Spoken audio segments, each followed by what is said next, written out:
everything you need to know about Saturday Night Live with John Schneider and James Stevens. Welcome to everything you need to know about Saturday Night Live. I'm John Schneider from the Saturday Night Network. And I'm James Stevens, and we're here to celebrate SNL's 50 years as we continue to journey through 50 years of sketches, characters, and backstage stories. And now here's everything you need to know about season 16 of Saturday Night Live. 4 years into the show's second golden era, Saturday Night Live began to shuffle the deck by adding some fresh faces to the show. I am so full of anticipation that my genitals have sucked up into my body cavity. Nora Dunn and John Lovitz had both departed after 5 years, and Rob Schneider and David Spade joined the writing staff at the tail end of season 15. Season 16 begins with a fresh, new opening montage where we find our cast divided into 3 categories. Repertory players, the established cast members we have come to know over the past few seasons. Middle players, newer cast members who will appear in every show, and featured players, writer-performers who will only be credited when they appear in an episode. Though we'll be seeing several additions to the cast roster throughout the year, we begin the season with 2 Chris's joining as middle players. 26-year-old Chris Farley from Wisconsin, a member of the Second City in Chicago, and 25-year-old Chris Rock, a stand-up comic from New York City, the show's first black cast member since Denitra Vance and Damon Wayans were cast in season 11. Season 16 premiered on September 29th, 1990, with Twin Peaks star Kyle MacLachlan and musical guest Sinead O'Connor. MacLachlan's monologue would mark the show's first Q&A style monologue. Yeah. A gimmick that would be utilized many times over the years. This isn't so much a question about you, but I'm a big Twin Peaks fan, and I was kind of wondering, are we going to find out this year who killed Laura Palmer? Yeah, it's Shelley the waitress, and they're gonna reveal that in the last episode. Other memorable moments include a denim brand commercial parody. Normally I wear protection, but then I thought, when am I gonna make it back to Haiti? Bad idea, Jeans. Hey, you guys ready? Yeah. Let's get these guys. $100. Another edition of the West German talk show Sprockets. Would you like to touch my monkey? I would be honored. Touch him! Love him! Leave him meine Abschminky! A Twin Peaks parody. Leo confessed. Leo turned himself in. Well, that's good news, Harry. Another piece of the puzzle. Won't be long now. We still haven't heard from the log lady. Cooper, you're not going to hear from the log lady. Why not? Well, because there's only 2 women left on Saturday Night Live. We've already used them both up. And the debut of Phil Hartman's Frank Sinatra. One day you wake up and you're top dog on the top rung of that top thing up there. And you're eating breakfast off some $500 broad's chest. That's when you get down on your knees and you thank the big man that he told Lady Fame to tap you on the shoulder. All My Children star Susan Lucci would host the season's 2nd episode, featuring a monologue that made light of Lucci's considerable streak of Emmy nominations without a win. Hey, everybody! Emmy fight! Yeah! As well as a fun parody of the soap opera she starred in. I'm afraid we have some bad news. I'm afraid we can't find your luggage.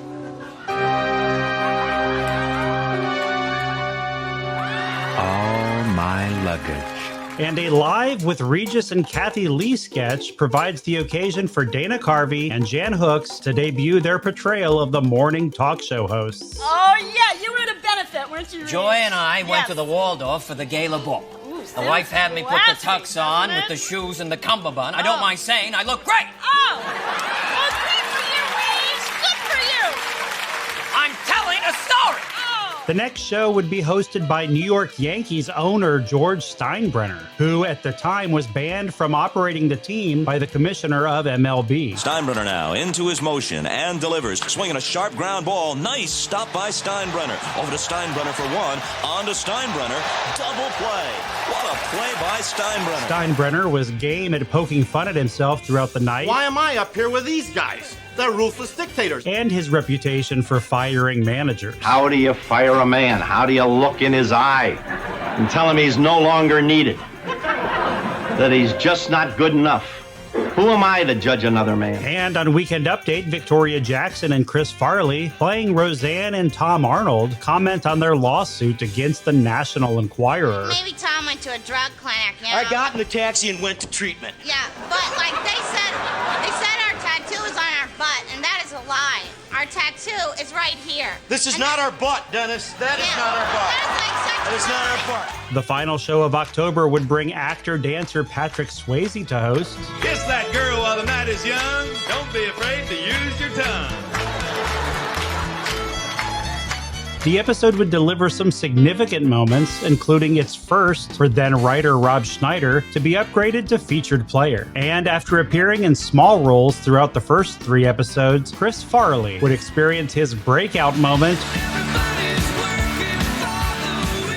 going head-to-head with Patrick Swayze in the legendary Chippendales audition. Actor Jimmy Smitts would host next. Are you ready, Don Pardo? Con mucho gusto, Jimmy. A show that would introduce us to some new cast members. Then writer David Spade would join the cast as a featured player, and 31-year-old Julia Sweeney from Washington, a member of the Groundlings, would join SNL, giving the show their 3rd female cast member. That same episode would introduce a couple of new characters as well, including Chris Rock's combative talk show host, Nat X. That's right, this is the only 15-minute show on TV. Why? Because the man would never give a brother like me a whole half hour. We meet Simon. Well, you know my name is Simon, and I like to do drawings. The young English boy played by Mike Myers who likes to do drawings in his bathtub. Don't look at my bum. Don't look at my bum. I don't look at your bum, bum looker. Cheeky monkey. We even get a cameo appearance from sportscaster Bob Costas in the Spanish pronunciation sketch. Bob, this is our economics correspondent, Antonio Mendoza. Oh, hi, Antonio Mendoza. Well, Nice Antonio. to meet you. Bob Costas. Dennis Hopper would host the following episode. This is your life. What? It's the all-new This Is Your Life. Offering a rare deviation from the traditional monologue, featuring Burt Parks. You don't really think that they would have you back here to host the show again, do you? Oh, I denied. I didn't know. Can you imagine what a bad rating the show would have gotten? Yeah. In a commercial parody, Chris Rock would introduce a turkey big enough to feed even the largest families. So if your holiday table ain't looking too full, get a Nike turkey, it's adjustable, and pump it. Pump it up! If it doesn't say Nike, it's not a turkey. And musical guest Paul Simon would perform 3 songs and even make an appearance in a sketch. December would bring the return of John Goodman, an episode in which we're introduced to the church lady's mother. All right, Mother. Now, this is Saddam Hussein. How do you do? You know, you look like somebody I know. Could it be Satan? Debuting in the episode, the MacLachlan Group parody would feature Dana Carvey's impression of intense host John MacLachlan. Issue number 6. What did you have for breakfast today, Eleanor? Some cantaloupe. Morton Town, USA. I had poached eggs and toast. Jamondo. Bacon and eggs. Patty Patty Buke Buke. I'm thinking waffles, maybe Wrong! a little. You all had Special K with banana. Julia Sweeney would premiere her androgynous character Pat. Is Pat a man or a woman? No, I'm serious. Oh, I gotta go. Bye. So, do you have a girl? Are you married? I was gonna be married, but it all fell apart. Oh, boy, what happened? I don't know. Ask my ex-fiance. Oh, what's your ex-fiance's name? Chris. And Wayne and Garth would watch the new Madonna video that MTV refused to air. Wayne's World After Hours. Madonna is such a babe. She'd give a dog a bone. Man, I feel funny like when you climb a rope in gym class. The episode also marks the addition of a new member to the writing staff, 24-year-old Adam Sandler, a stand-up comic from New York City. Tom Hanks would host the next episode, becoming the 6th person to host SNL 5 times. The 5th time you do the show is the most special of all because you get one of these, a membership card in the 5 Timers Club. For his monologue, Hanks takes us inside the club, where we find then-writer Conan O'Brien as the doorman. Congratulations on your 5th appearance. Oh, well, thank you. Would you like your club robe now? Sure, yeah. 4-time host and 5-time musical guest Paul Simon. We've had our eye on you ever since your 3rd show. 11-time host Mr. Martin. Oh, please, call me Mr. Steve Martin. And 6-time host Elliot Gould, who had not appeared on the show since 1980. 1, 2, 3, 4, 5. You're great. You're great. Making his first cameo since leaving the show, Hanks is surprised to find Jon Lovitz working as the club's waiter. You work here? Hey, work is work. And we witness Ralph Nader, who hosted once in 1977, attempt to enter the club. This club is for members only. But I've hosted the show, I swear it. I'm sorry, sir. It's 5-timers only. This legendary monologue establishes the 5-Timers Club as an important landmark that would remain part of SNL lore for years to come. Other notable moments from the episode include the return of Mr. Short-Term Memory, this time with a Tony Randall cameo. Wow! Tony Randall! We are serenaded by 3 Dennis Millers. Oh, what fun it is to ride in a one-horse open sleigh. Bang! And in the Sabra Shopping Network sketch, we witness the first on-screen appearance of Adam Sandler. Film actor Dennis Quaid would host the Christmas show. I built my temple as a house of prayer. You have made it into a den of thieves.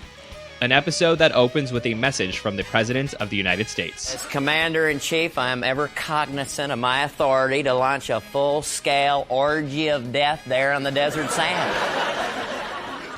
Probably won't, but then again, I might. Dana Carvey's H.W. Bush reassures the American people. If we do go to war, I can assure you it will not be another Vietnam, because we have learned, well, the simple lesson of Vietnam. Stay out of Vietnam. Other fan-favorite moments would include a commercial parody for an album of holiday songs. Christmas time, you force a smile. Everyone is joining in the group denial. Folks behaving infantile. Family Christmas time. 24 timeless standards, including the classic carol of intimacy. Leave me alone, please go away. I'm doing fine, just get away. Leave me alone, please go away. I'm doing fine, just get away. Jan Hooks would deliver a memorable impression of tabloid talk show host Sally Jesse Raphael. Get ready, ladies. Narcoleptic hunks! And Jon Lovitz would return to the update desk with a cameo as Annoying Man. The most annoying thing of all, you and Lovitz quit the show and then you're back every damn week. Stop! Stop! You don't have to yell. The episode would be the last for a significant figure behind the scenes at the show. We want to bid a fond adieu to William Clotworthy, the gentleman who has been our network censor for the past 12 years. He's leaving. This is his last show, and he is a good guy. So long, Bill. We're going to miss you, you lovable old jack-off. In 2001, Clotworthy would author the book Saturday Night Live, Equal Opportunity Offender. Hosting the first episode of 1991, actor Joe Mantegna, not Joe Montana. Is there a problem? No, it's just we made a mistake. It's our mistake. No. Well, maybe I can help. Well, we didn't realize it was you hosting the show. We thought it was Joe Montana, the quarterback. Why don't you just stick around anyway? Watch the show. Well, I would, but Zachary's a little upset, and I think I better just take him home. No. Hey, I understand. He's a kid. No one walks out when Joe Mantegna is on stage. You got that? From the projects, Chris Rock and Chris Farley debut their first I'm Chillin'. I'm your host on ski to the highest degree to the TOPO. It's all about Mike. And sitting by my side is my main man, my toucan Sam, my can of spam. His name ain't Pam, he goes by the name of Beef Fat. Yo, bitch, tell me how you feel. Yo, I'm chillin' like Bob Dylan, and I'm killing like penicillin. And we see an early incarnation of the Chicago Superfans with the debut sketch featuring Bill Swartzky as host. Talking here live from Ditka's on the heart of Chicago, Illinois, the city of the big shoulders, and home, of course, to a certain football team which has carved out a special place in the pantheon of professional football greats. That team which is known the world over as the Bears. Next up, hey, you're Sting. Sting would pull double duty serving as host and musical guest. That's all I want to say to you. That's all I want to say it to you. The episode comes a few days after the start of the Gulf War. For the last 72 hours, all we've been doing is watching television coverage of the war in the Gulf, non-stop! And features some notable firsts. The Tomster making coffee. Including a Rob Schneider character. The Ritzmeister! The obnoxious office worker who assigns nickname permutations to his colleagues. Der Stingelhofer making copies. Mike Myers would debut Coffee Talk, though hosted initially by Paul Baldwin. On this show, we talk about coffee, New York, daughters, dogs, no big whoop. Just coffee talk. Jack Handey would provide his first Deep Thoughts. Deep Thoughts by Jack Handey. A popular segment that would occur frequently over the next 4 seasons. If a kid asks where rain comes from, I think a cute thing to tell him is, God is crying. And if he asks why God is crying, another cute thing to tell him is, probably because of something you did. And we're treated to a memorable occasion where Phil Hartman's Frank Sinatra would host a talk show discussing current issues in the recording industry. Issue number 1, censorship. They got the records with the labels now. People getting arrested. What the hell's going on? Luther Campbell. Well, man, I had my run-ins with censorship all year. Can't understand the word. What gives, cue ball? I'm looking at you, I'm thinking 14 in the side pocket. I can't believe you're talking about my hair with all the bloody starvation of the suffering in the world. Like, no. You all think she's really quite attractive, actually. Check his papers. Don't provoke me, old man. You don't scare me. I got chunks of guys like you in my stool. It's worth noting that the episode features Phil Hartman in a record-setting 12 segments, a record still held by any cast member to this date. Actor Kevin Bacon would kick off February. Right now, I'm about as nervous as I've ever been. In a show that would contain quite a bit of material on the Gulf War. Yes, Faroud Hashemi, Baghdad Times. Where are your troops, and can I go there and count them? Nope. The episode would introduce 2 more cast members. Then writer Adam Sandler is promoted to featured player, and 30-year-old Tim Meadows from Michigan, a member of the Second City in Chicago and close friend of Farley, joins the cast. With those additions, the cast jumps to 16 total players, making it the show's largest cast up to this point. The episode also marks the debut of Al Franken's nurturing self-help character, Stuart Smalley. I'm good enough, I'm smart enough, and doggone it, people like me. Next, after a cable special, an album, a tour, and many appearances on talk shows, actress-comedian Roseanne Barr would host for the first time, marking for her an incredible achievement. I will become officially and totally overexposed. The episode features another Jon Lovitz cameo in a memorable parody of Stephen King's Misery. Mr. Carvey. Who are you? I'm your #1 fan. I pulled you out of your car.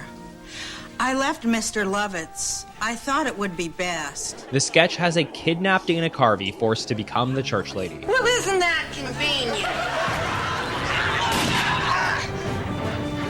Only to be rescued by Jon Lovitz. John! I thought you were dead! Acting!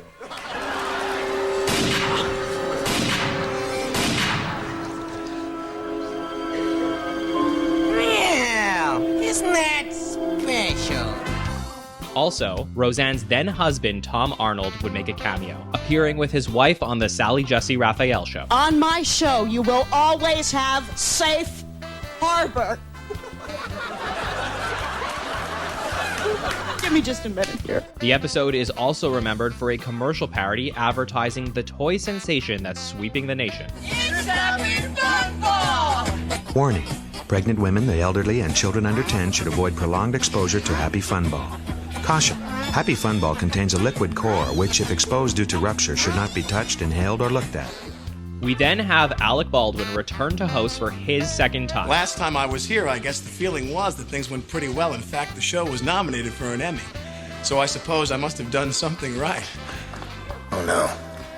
Maybe I shouldn't have brought up the Emmy. I don't want to come off as sounding cocky. The episode features yet another cameo from Jon Lovitz. Maybe it was a mistake to leave the show. I mean, look at me. 6 months later, I'm still hanging around.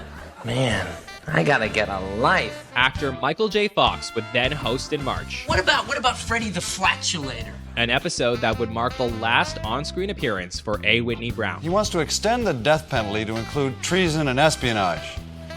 You know, it's nice to know that if I'm riding the subway at 3 a.m. next to a gang of kids with sharpened screwdrivers, they'll think twice about spying on me. After delivering over 30 segments at the Weekend Update desk since 1986, this would be the final edition of The Big Picture. That's The Big Picture. Brown would, however, remain a writer through the end of the season. English actor Jeremy Irons would host just prior to the 1991 Academy Awards, where he would go on to win the Best Actor award for Reversal of Fortune. And boxer Razor Reddick uses Weekend Update to explain his objection to a recent match. Razor Reddick is protesting referee Richard Steele's decision to stop his fight with Mike Tyson in the 7th round last Monday. Well, Razor is here with us tonight to explain his position. Let's hear your side of the story, Razor Reddick. Well, Dennis, something like this, I was in the 7th round. Okay, thanks, Razor. That's enough time. Okay. No, that's it. Time out. Oh. Actress and almost SNL cast member Catherine O'Hara would host our first April show of the season. What you need? Season 11 cast member Randy Quaid would make an appearance, reuniting with O'Hara after having worked together on the Lorne Michaels 1984 sketch comedy show, The New Show. The episode also features legendary singer-songwriter Carole King performing with the SNL band between commercials. The momentum of the season is briefly interrupted when a notorious host is booked for April 20th. Does that bother you? Steven Seagal. It has been reported that backstage, Seagal was very difficult to work with, insisting that Hans and Franz admire him over Arnold Schwarzenegger, demand stuntmen be brought in that he could then beat up in the Greenpeace photographer sketch, a sketch that he wrote. On screen, Seagal comes off cold and aloof, definitely not game for anything that pokes fun at him, and frequently mumbling his lines throughout the episode. That's nothing in particular. A few years later, in the season 18 premiere, Lorne Michaels would have this to say to host Nicolas Cage. They probably think I'm the biggest jerk who's ever been on the show. No, that would be Steven Seagal. We do, however, find musical guest Michael Bolton lending his voice to a We Are the World style charity single, Musicians for Free Range Chickens.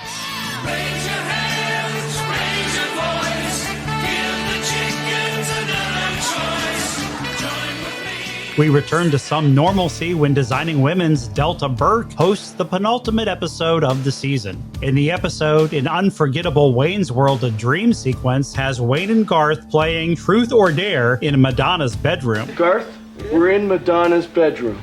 We're not worthy! We're not worthy! Okay, shut up. You're both worthy. Truth or dare? Dare. Okay. I dare you to make out with me. Okay, Wayne. Excellent.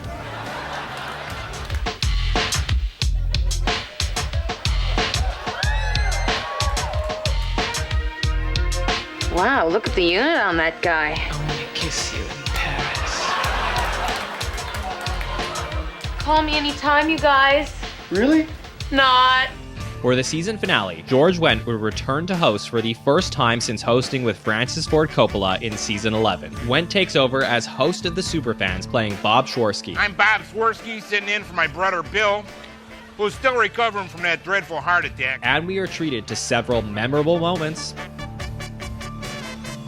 You just do this, you go whoop, whoop, whoop. And they go crazy. It's just wild, weird stuff. Yes! Packaged together in what would be our season 16 finale. I want Holyfield!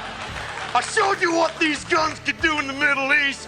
Now I'm going to show what they can do in the ring. The finale would mark the final episode for cast members Dennis Miller and Jan Hooks. It's been my real privilege to work here, and I'll miss it a lot. Dennis certainly helped rejuvenate Weekend Update after some inconsistent years during the Ebersol era. That was great. And would depart as the longest tenured cast member. You're not going to come back every week and hang out on the set like Lovitz, are you? Jan, meanwhile, was a tour de force from the start of her tenure. A reliable sketch player, she proved herself not only to be one of the great cast members from her era, but of all time. The episode would also mark the last for writers Conan O'Brien and Bob Odenkirk. Season 16 is ultimately a transition season. It's got an old jumbly mumbly do, you know. Though we experience plenty of highlights from our second golden era players, Dana, Phil, Victoria, Mike, and Kevin, the show welcomed a newfound hipness and young energy. Now I am as happy as a little girl. With the additions of Chris Farley, Chris Rock, Tim Meadows, and Julia Sweeney, all in preparation for the departure of its current mainstays. Take the high road, baby. Writer-performers Adam Sandler, Rob Schneider, and David Spade began appearing in more sketches, setting the table for season 17, where we will see the show rely on them even more, truly cementing the Bad Boys era of SNL. If you are enjoying this series, don't forget to like and subscribe so you'll never miss an episode. And follow us on social media to see our posts with more from season 16. Saturday Night Live season 16 is now available on Peacock. For all of us here at the Saturday Night Network, I'm James Stevens. And I'm John Schneider. That's the news, and we are out of here.